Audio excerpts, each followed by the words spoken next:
pour ce rendez-vous hebdomadaire, édito vidéo.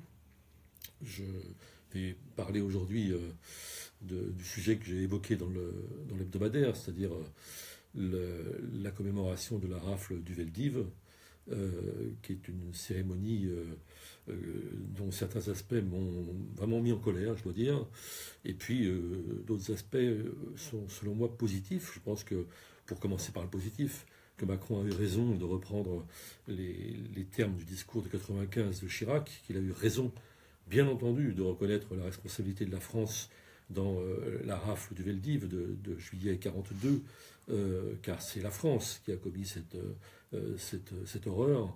C'est la France, sous la responsabilité de René Bousquet, le secrétaire général de la police de l'époque.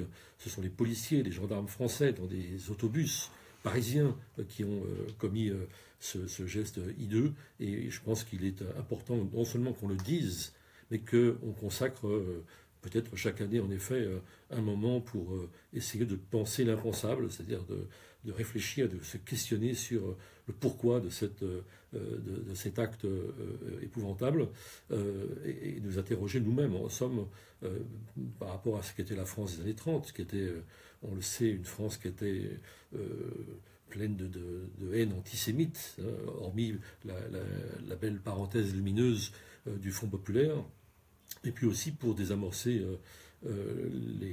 l'antisémitisme qui existe toujours dans notre société. Mais je dirais pour aujourd'hui qu'il s'agit aussi de lutter contre toutes les formes de racisme.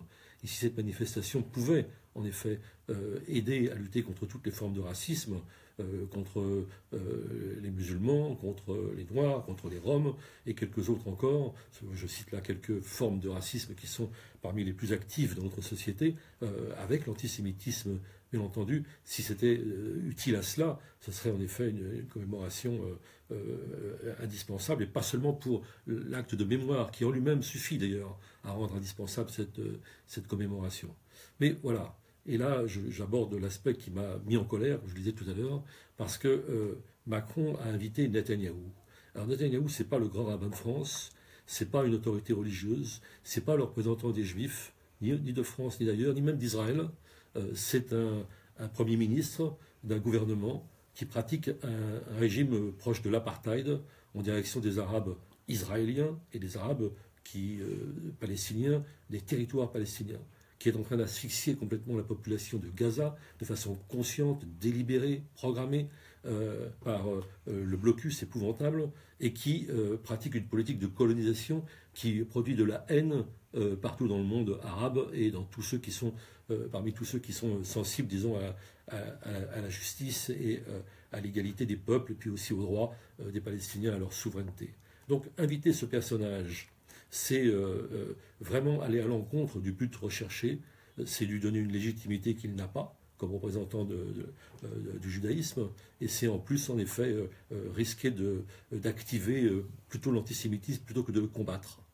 Et il n'a pas fait que ça, il n'a pas fait qu'inviter Netanyahou. Alors je passe sur cette étreinte absolument ridicule à laquelle il s'est livré avec son ami Netanyahou, et qui est non seulement, disons, un geste ridicule, mais qui en plus est un geste qui blesse forcément toutes les victimes de Netanyahou, tous ceux qui regardaient ces images et qui se sentent en effet solidaires des Palestiniens, ou les Palestiniens eux-mêmes.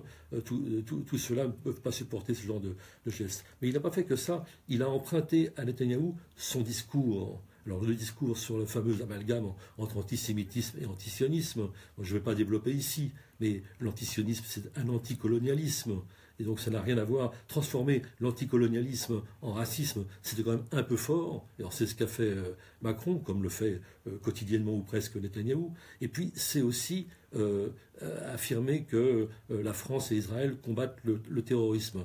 C'est pas tout à fait la même chose, combattre Daesh et puis combattre des révoltes, appelons ça même terroriste, ça ne gêne pas des Palestiniens. Ce n'est pas la même chose, car la révolte des Palestiniens, le terrorisme parfois des Palestiniens, il a pour cause la colonisation. Et on ne peut pas combattre cette révolte-là des Palestiniens en agréant les causes qui produisent ces révoltes, c'est-à-dire effectivement la colonisation. Et là, on a vraiment un discours qui est, à mon avis, épouvantable, et qui est de nature à produire du racisme et de l'antisémitisme. J'ajouterais que je suis un peu lassé d'entendre sans arrêt l'usage qui est fait, et Macron en fait un usage surabondant du terrorisme. Le terrorisme, je mets là des guillemets ou pas des guillemets, peu importe, mais en tout cas, on voit que ça autorise des fréquentations qui sont tout à fait douteuses. Alors tout le monde est contre le terrorisme. Poutine, qui le pratique lui-même, Bachar el-Assad, qui le pratique au centuple, même le roi d'Arabie Saoudite, qui le pratique aussi. Enfin et puis Netanyahou bien entendu, et on voit que tous ces gens se retrouvent. Trump, qui a été reçu quelques jours auparavant, l'accord sur le terrorisme avec Macron, mais il ne s'agit pas du tout du même terrorisme, et surtout si ça autorise des alliances de cette nature, c'est-à-dire avec des gens dont la politique justement est en partie l'explication du terrorisme, alors là je ne suis pas d'accord, et je pense que on crée, disons, une confusion, pour le moins une confusion gravissime. Voilà ce que je voulais dire, et malheureusement, c'est un discours qu'on entend assez peu, je dois dire. Bon, c'est un peu l'honneur de politis de le dire, et de le dire très fort.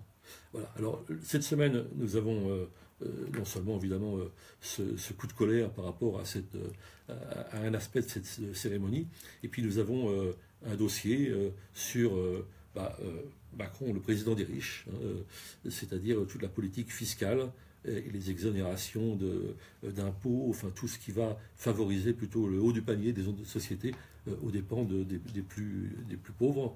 Et Michel Soudet notamment analyse ça très bien dans le numéro de cette semaine. À la semaine prochaine, mercredi midi.